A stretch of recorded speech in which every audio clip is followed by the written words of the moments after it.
Welcome to my studio in Carmel.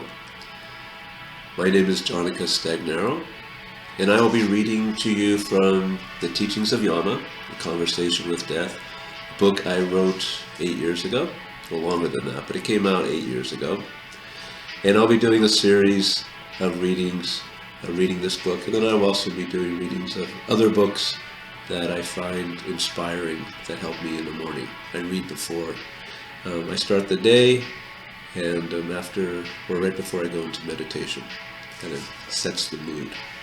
So sit back and relax, and I will read the introduction to this book. And if you like this, please press that like button and subscribe.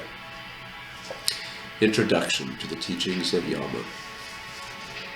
In the spring of 2000, I had a dream.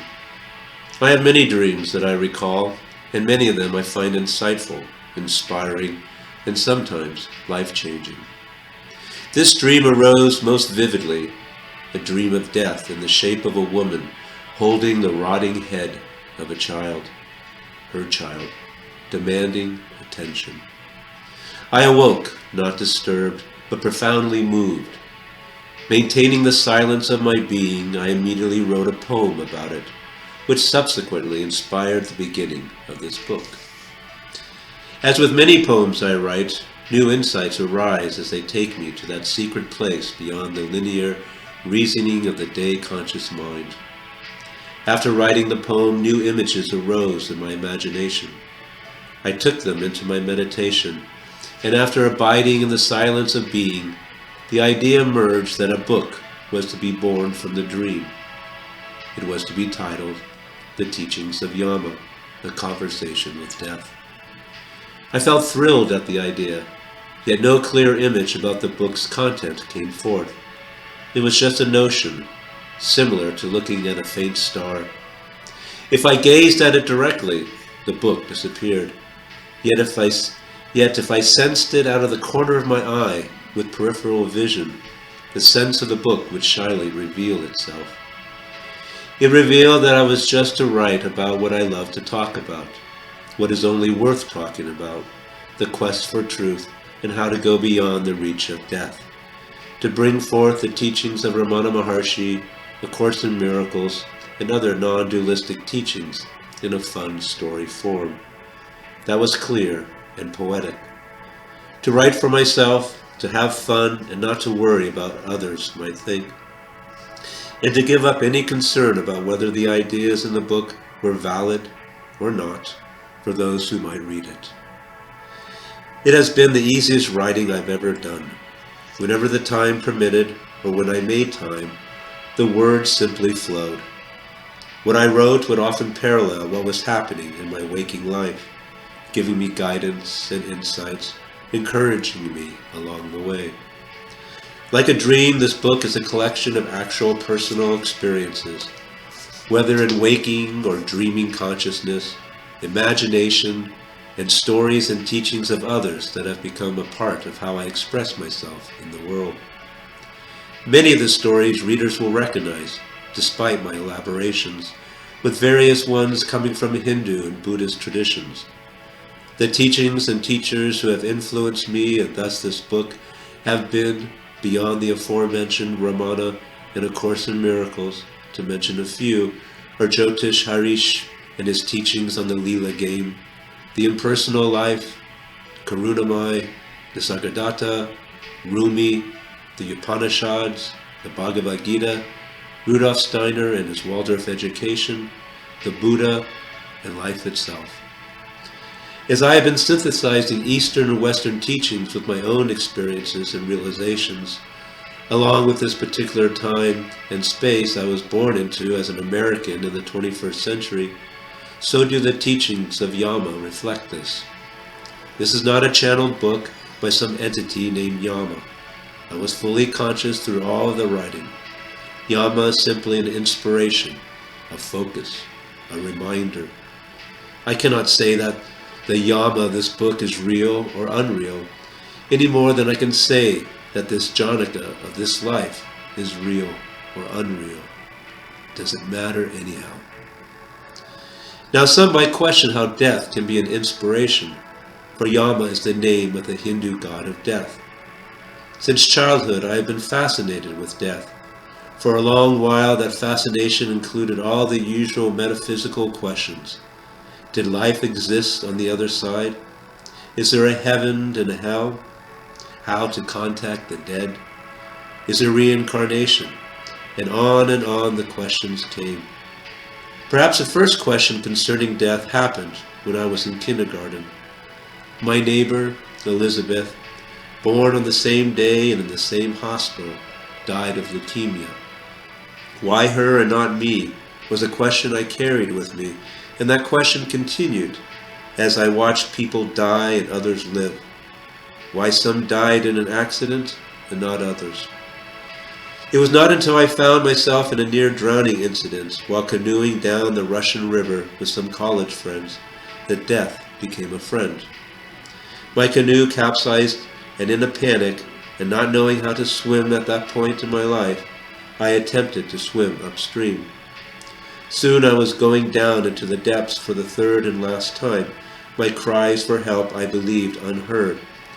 I did not descend into the darkness of the river, but into a quiet light.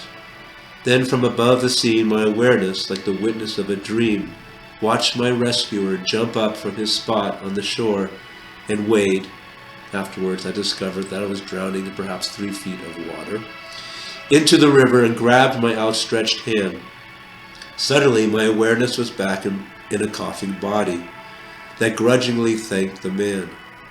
I thanked him more out of politeness because I was not too pleased to be back encased in this heavy body. Perhaps it was from this time on that I lived with the notion that life is an adventure, and that when I die and review this life, I want it to be a good story. Who wants to watch a boring rerun full of grimaces and if-onlys? With such a notion, death is not something to meet at the end of one's life, but instead is a companion whispering, "Not much time left." Hence the twofold nature of Yama, the Lord of Death and the Lord of Dharma, of doing one's duty, or what Bagger Vance, the golf guru in the movie of the same name, spoke about, of finding one's authentic swing. When I did body work on men fading away with AIDS, many inspired me because they knew they were dying. Knowing they were dying, they enjoyed everything to the fullest. That caress, that song, that morsel of pasta. We are all dying. We are terminally ill with the disease of living. Yet we pretend that we will live forever with these bodies, hiding away from the truth with our distractions and entertainments, looking away from the pile of bodies that are tucked neatly away in wooden boxes or quickly buried. Believing that life is actually being a body instead of seeing the body as a vehicle of expression, we squeeze out every second with the use of medicines and machines. Life has nothing to do with quantity of years, but with quality, of what you make of the time while having a body on this planet. As the Buddha said, one's life is wasted if one knows not who he is. Yama reminded us all on September 11th that we need to wake up and live, to find the essential.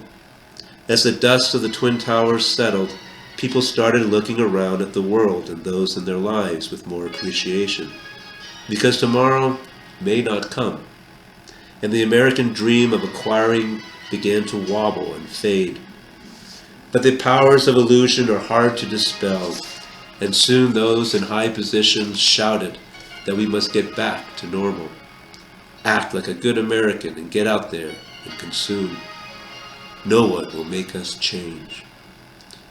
And as Yama points out, when distractions become so strong, these reminders as death are not always gentle. This book is not for those who want to find out about what happens after one dies or drops the body.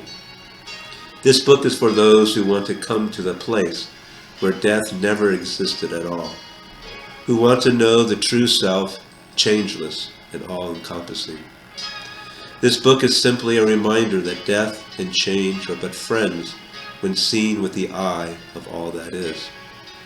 Yama says in the book, "Your book will be a book of moments, of questions and answers. Many will find contradiction in my teachings, but contradictions are found in sequences where the logic of the intellect reigns. To go beyond the place of death, of time, to the truth, answers are only for the moment." May this book be an inspiration to you, dear friend, as with all teachings or with words from those in the know, take from these teachings what feels right and leave behind the rest. If you find wisdom in these pages, bless my teachers, especially my Ramana, who quietly watches and waits. And if I have written untruth, may you catch it and give me pardon. All I can do is trust in the great process. And as a prayer in A Course in Miracles says, I'm here to be truly helpful. I'm here to represent Him who sent me. I need not worry about what to say or what to do, for He who sent me will direct me. I will be content where He sends me, knowing I go there not alone. I will be healed as I allow Him to teach me to heal. God is great, and you are that which you seek. May you always remember and see God in yourself and in the self of all. Here's a warning. I have been told by some early readers prior to publishing that the first image of meeting Yama was very intense. So intense that there may be many readers who will turn away in horror and disgust. They suggested that I might consider changing the image to allow more readers to continue, in order that more will have a chance to discover the spiritual gems awaiting. So I considered it, but I have not changed the original vision of the dream. I believe it starts this way because this is how most of us view death, with horror. We do not want to look at it straight in its raw face. However, as in most mythic tales, there awaits a dragon, or some other monster to face before the hero reaches the treasure or rescues the imprisoned. You, dear reader, whether you know it or not, are the hero or heroine, and you are on a journey as great as Persephone's. Thank you for listening to the introduction, and I hope you will stick around for the next installment of the first chapter. Have a great, blessed day. Om.